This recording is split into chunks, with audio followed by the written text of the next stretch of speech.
affirme que Cyrus a eu à abuser d'elle, demain, ils seront à la PJ, que justice soit rendue. Parce que jusqu'à présent, on ne sait pas où est Cyrus. Et je dis la personne, quelqu'un qui dit qu'il n'a rien fait, ne fuit pas.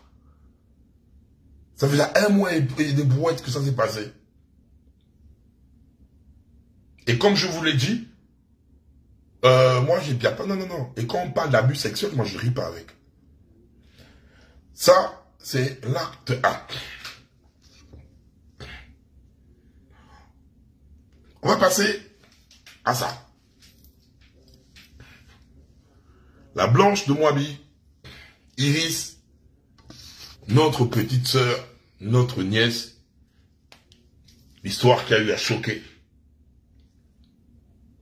tout le Gabon.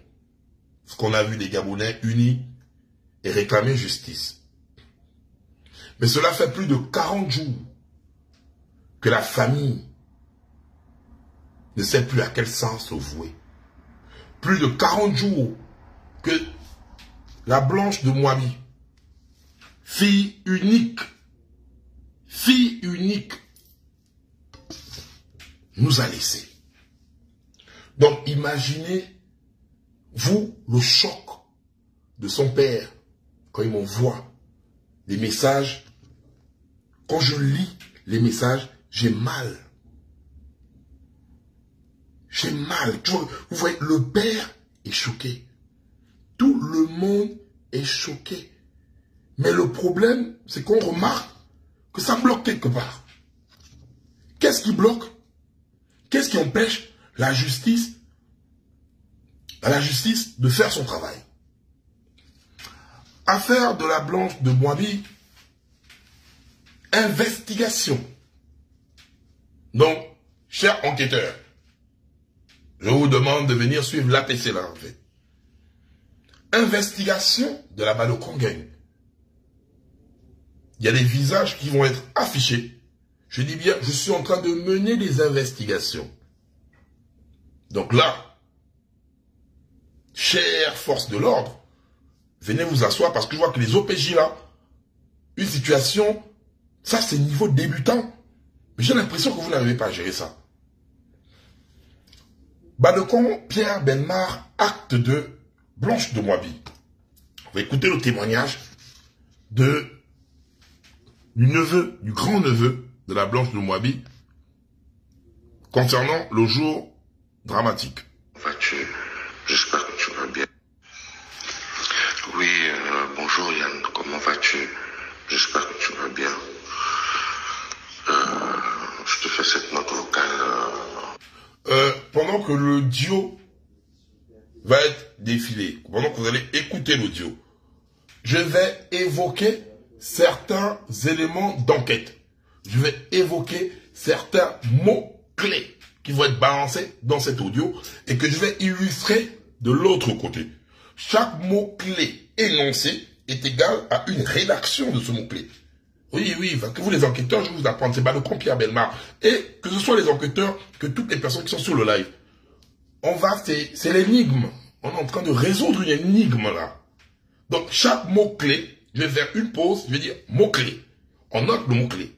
Une pause, mot-clé. On note le mot-clé. Une pause, mot-clé. On note le mot-clé. Et puis on avance petit à petit sur l'histoire.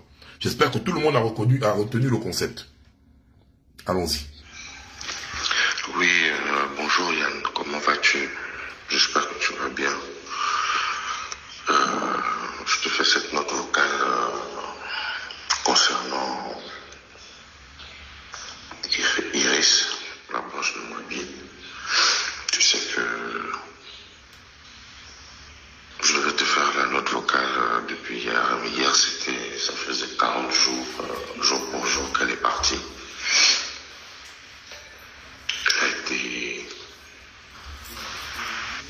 Elle est morte.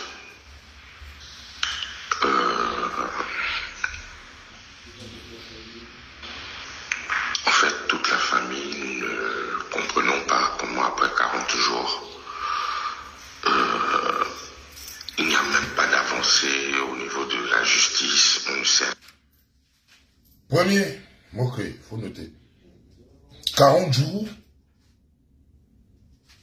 sans constat. Il faut noter ça. La famille te dit qu'il y a plus de 40 jours, il n'y a rien. Notez, 40 jours sans rien foutre.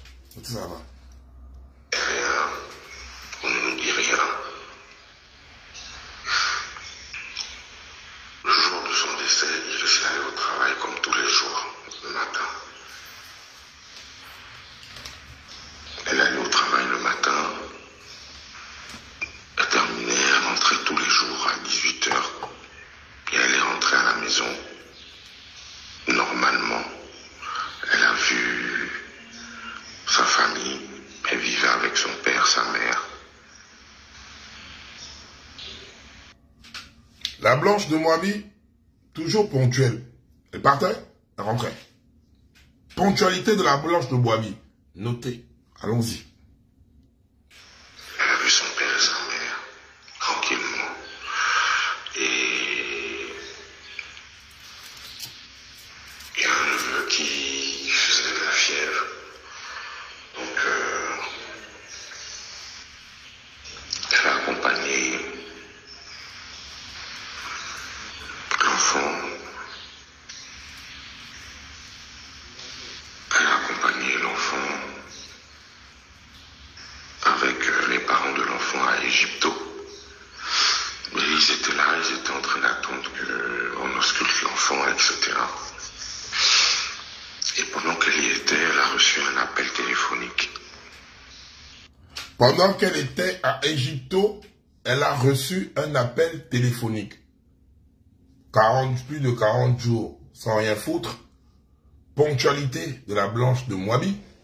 Et pendant qu'elle était à Égypto, elle a reçu un appel téléphonique. Réception d'appel téléphonique là, marquez ça en rouge. Parce qu'on doit savoir qui a appelé. Pourquoi elle s'est déplacée comme ça? Appel téléphonique, Égypto. Marquez ça bien là-bas. Jusqu'aujourd'hui, on ne nous dit pas, elle a reçu l'appel de qui? On ne sait pas. Ce qui est anormal, c'est que Iris était une personne qui disait toujours où elle allait, avec qui. Iris était une personne qui disait toujours où elle allait. Notez ça. Donc chaque déplacement qu'elle faisait, elle avertissait pour dire je m'en vais telle place, tel endroit, tel endroit. Mais bizarrement ce jour, elle n'a pas eu à parler de ça. Elle n'a pas eu à dire où elle partait. Elle a dit je m'en vais. Qui était derrière l'appel afin qu'Iris, donc la Blanche de Moabi, puisse partir sans dire chez qui elle allait. Quel était le secret que la Blanche de Moabi voulait tellement garder? Badoko Pierre Belbar, on continue. Qu'elle allait et parfois même quand elle sortait, elle laissait le numéro de téléphone. Je dis oui, je m'en vais retrouver tel, aller voici le numéro. Une des personnes avec qui je vais pour toujours rassurer les gens. Et cette fois-ci, elle ne l'a pas fait. Elle a juste dit, oui, je viens de recevoir un appel, je vais rapidement à Wendy voir quelqu'un. Et j'arrive, le temps que vous terminez avec le médecin, j'arrive et puis on va rentrer à la maison ensemble. Et là, elle est partie, il était aux environs de 20h, 20h40, 20h50 par là. Heure de départ, 20h40, 20h50 par là. Notez. Si je ne m'abuse. Et elle est partie.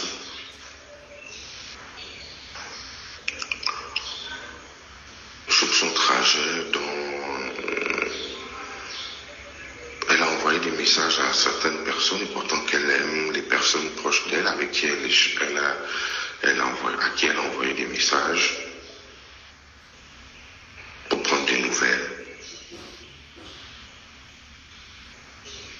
Et subitement, soir, on constate sur les réseaux sociaux sa photo qui montre qu'elle est SOS médecin et qu'elle aurait un problème.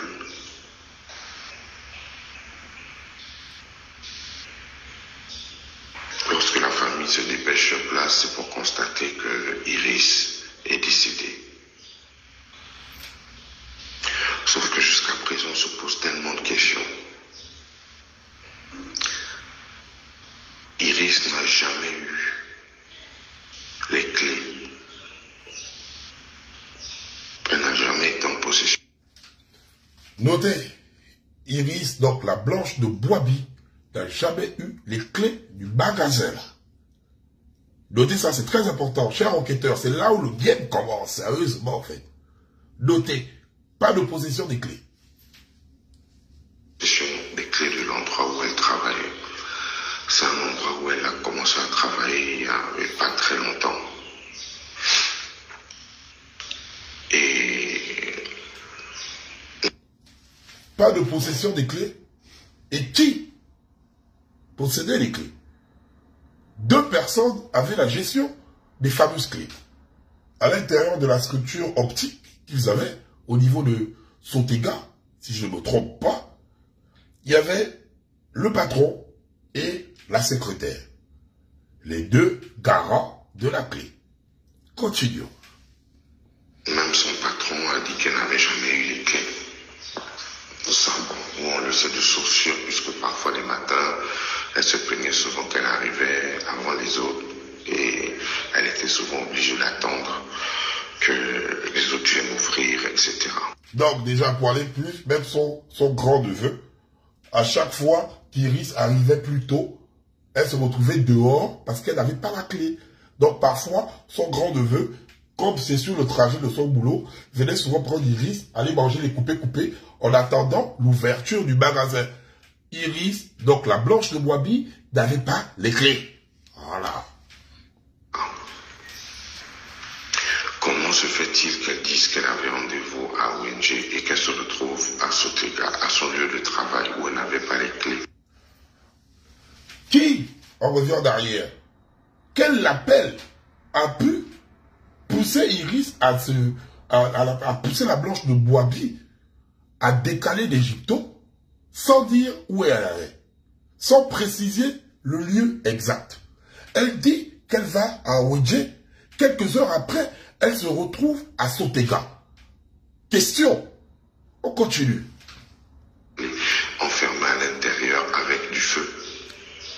Vous se retrouvez dans un endroit où elle est enfermée à l'intérieur, dans le faya. On continue. On ne sait pas.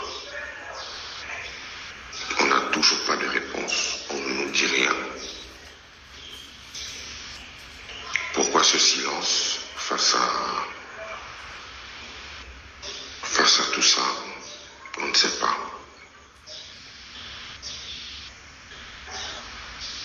Comment a-t-on fait donc finalement pour ouvrir la porte alors qu'elle était soi-disant à l'intérieur, la porte fermée à clé, avec la clé sur la serrure? On se pose des questions. Voilà. Investigation et avec quelques hypothèses. Donc, les gars, je vais afficher vos bouillies tranquillement en émettant des hypothèses.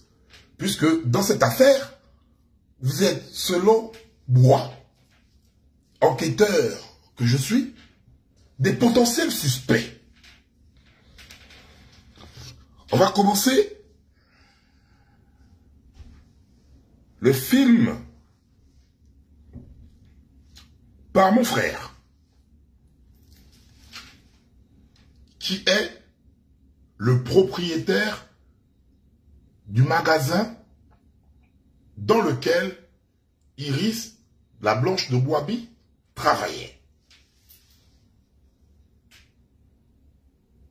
J'espère que vous avez bien noté ce que j'ai dit derrière. Ce dernier est avec notre sœur, qui est sa chérie, qui est sa chérie, qui est positionnée là. La chérie du frangin.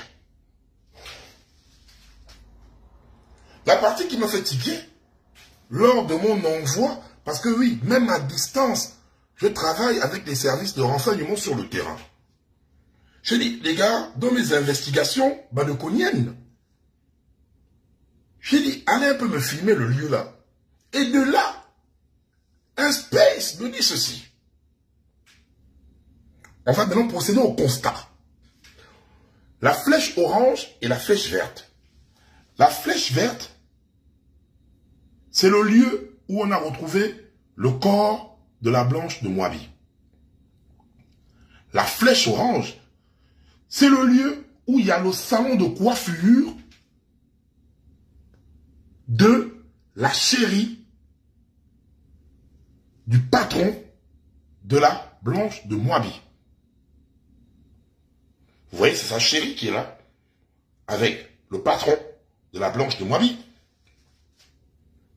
Et le lieu, flèche verte, endroit où on a retrouvé le corps, et le magasin optique, où on a retrouvé le corps de la Blanche de Moabi. En orange, on voit directement le salon de coiffure. Le salon de coiffure de la chérie du propriétaire, donc du patron de la Blanche de Moabi.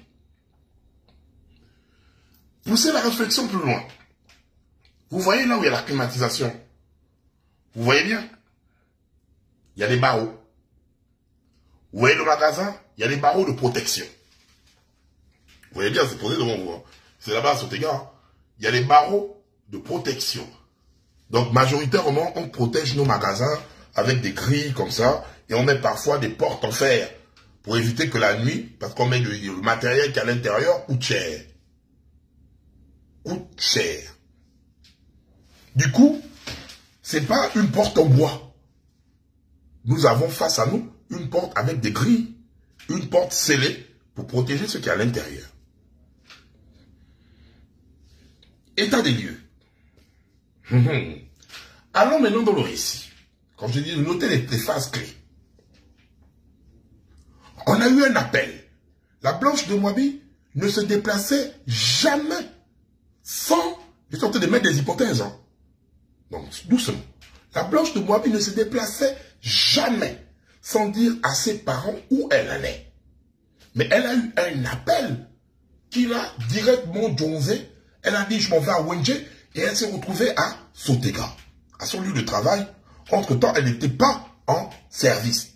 Elle n'était pas en poste. Le lendemain, notre frère et sa chérie devaient se fiancer. Le lendemain, notre frère et sa chérie devaient se fiancer. Et, selon les retours de mes gens, il y a eu une relation intime entre la Blanche de Moabi et son patron. Il y a eu une relation intime entre les deux là. Entre la Blanche de Moabi et son patron. Et la femme connaissait cette relation. Parce qu'elle a été enregistrée par une personne dont je n'ai pas envie d'exposer. Mais j'ai tout ça avec moi parce que je ne diffame pas. Elle était en connaissance de cette relation-là. Elle a eu à parler à quelqu'un de ça. La connaissance de la relation, toute personne est cocuchien. Hein. Ça ne veut pas dire qu'il y a quelque chose. Je suis en train de parler des faits. Connaissance de la relation. Vous savez, les femmes, hein, quand c'est pas bon, c'est pas bon. Et imaginez-vous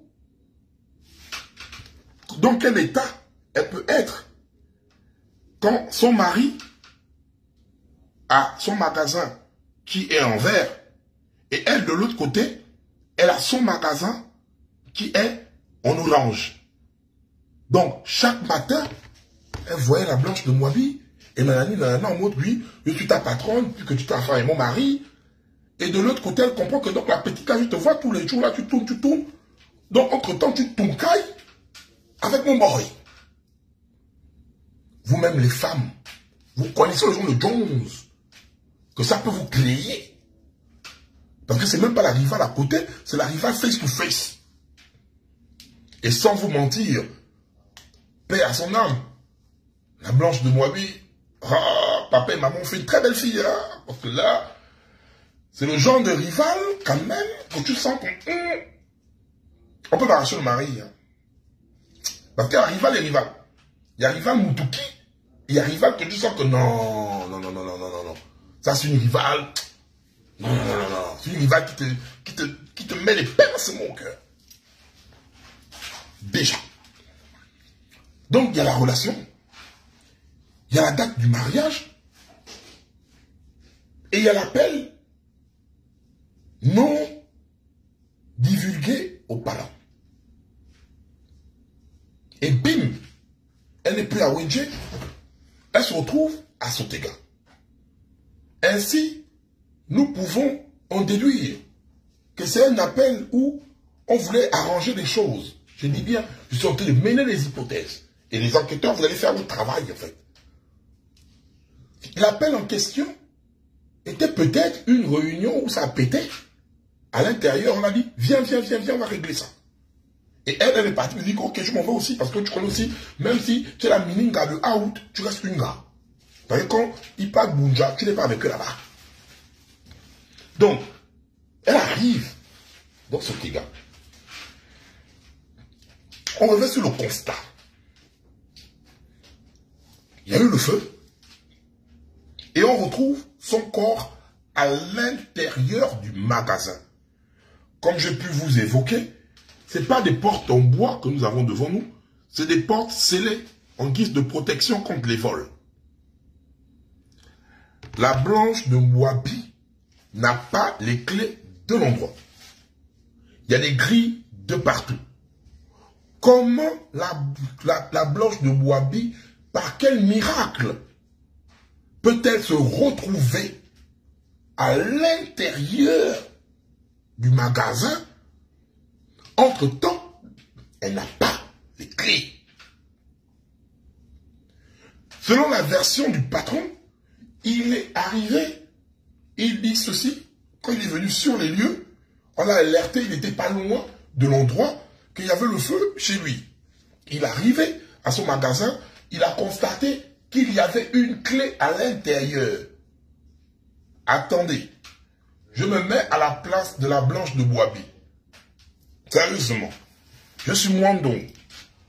Je rentre dans le magasin, soi-disant, je rentre dans le magasin en question. En premier, on suppose même, hein, hypothèse, hein, tout le monde une hypothèse. J'ai eu à, peut-être, puisque je suis pas en position des clés, pour justifier le fait que la Blanche de Moabi puisse se retrouver à l'intérieur.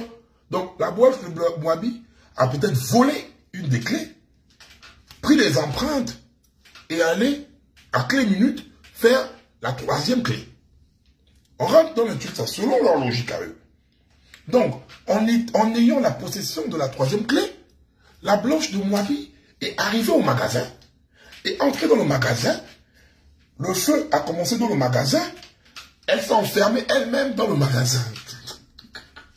Attendez les gars, calmons-nous. Parce que quand il vient, il dit, quand j'arrive, il y a la clé à l'intérieur. Donc, je vais mettre le faya ou quoi, et je vais me retrouver moi-même à l'intérieur, je ferme ma clé. Les gars, évitez ça. Et les enquêteurs sur les lieux ont remarqué que sur le corps de la Blanche de Moabi, il y avait certains, et c'est ça qu'on demande au garde de sortir le rapport d'autopsie, et vous allez sortir ça. Il y avait des situations où son corps s'est débattu. Et même dans la position, on a trouvé la Blanche de Moabi devant la porte. Donc la Blanche de Moabi, c'est pas dit que, ok, je me bolais, je reste là, assise, je mets le faya, je me bolais, je reste là. Non.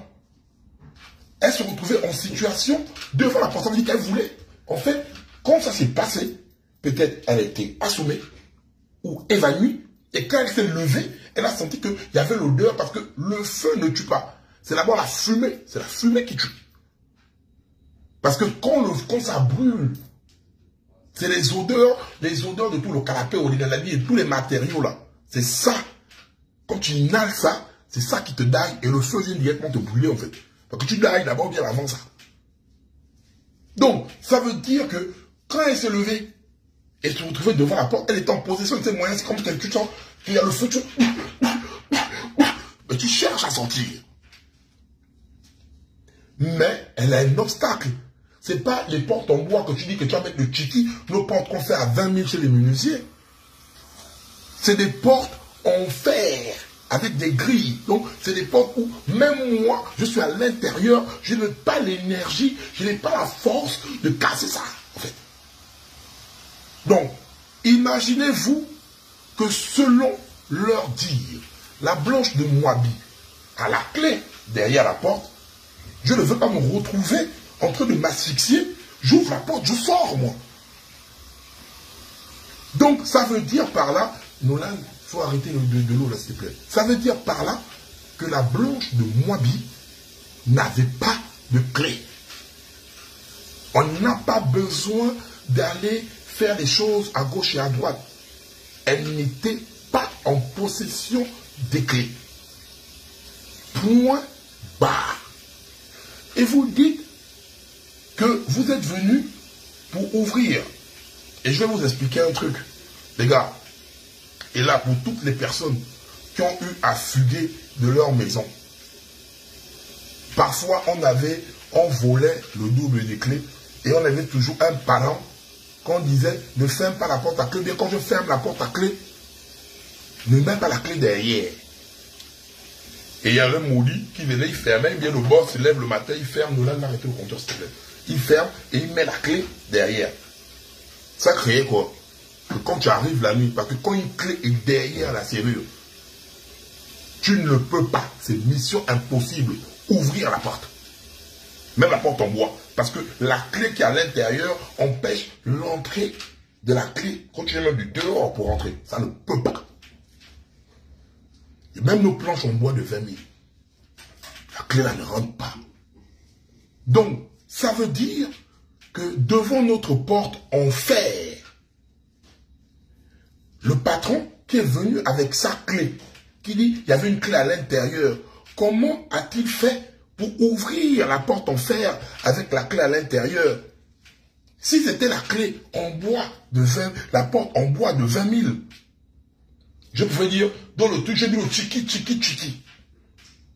J'ai demandé aux membres de la famille qui étaient sur place sur les lieux, est-ce qu'il y a eu des traces ou offenses? Déjà, c'est impossible parce que la manière des portes là, avec des grilles là, pour ouvrir ça, non, même moi, tirer, tu ne peux pas.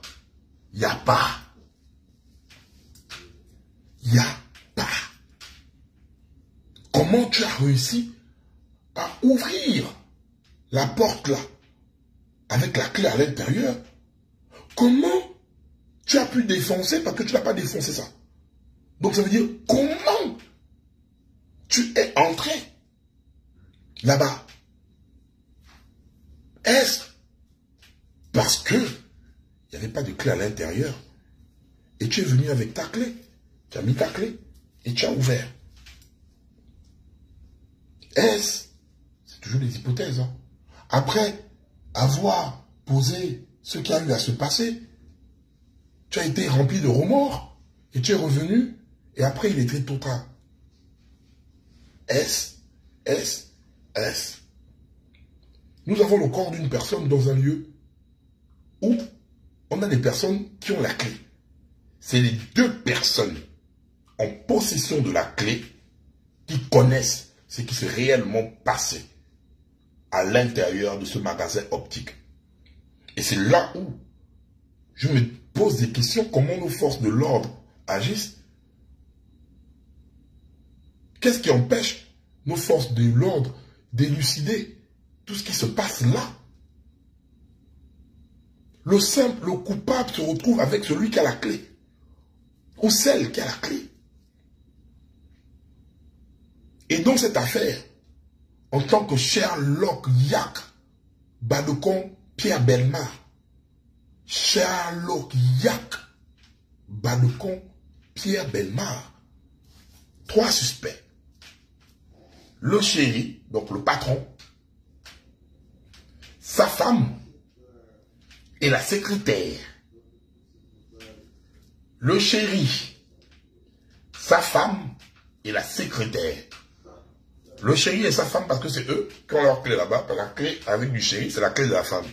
La secrétaire, qui est aussi le double de la clé. On vous prend votre joie. On va vous baffier. Là-bas. C'est ça qu'on doit vous faire. En fait, je ne comprends pas. C'était les 3 suspects. Il n'y a rien à raconter aux gens. Vous êtes les 3 suspects. Et parmi vous se retrouve la personne ou les personnes qui ont eu à ôter la vie à la Blanche de Moabi. L'histoire, elle est simple, les gars. Demain, la famille fera une vidéo, elle va me faire parvenir ça parce que toute la famille est choquée. Tout le Gabon est choqué. La justice gabonaise, il y a un moment donné, il faut arrêter ça. Il y a Josué. On revient toujours à la même chose. Une histoire simple et élucidée comme ça là, mais on est en train de taper bientôt 2 mois. Bientôt 2 mois. Quoi? Elle s'est retrouvée à l'intérieur comment? Si toutes les hypothèses que j'ai eu à émettre sont fausses, sortez avec les hypothèses qui prouvent qu'elle est rentrée là-bas. Voilà. Faites votre travail d'enquêteur. Vous faites balader la famille pour avoir le rapport d'autopsie. Vous faites balader la famille, vous les faites balader pourquoi?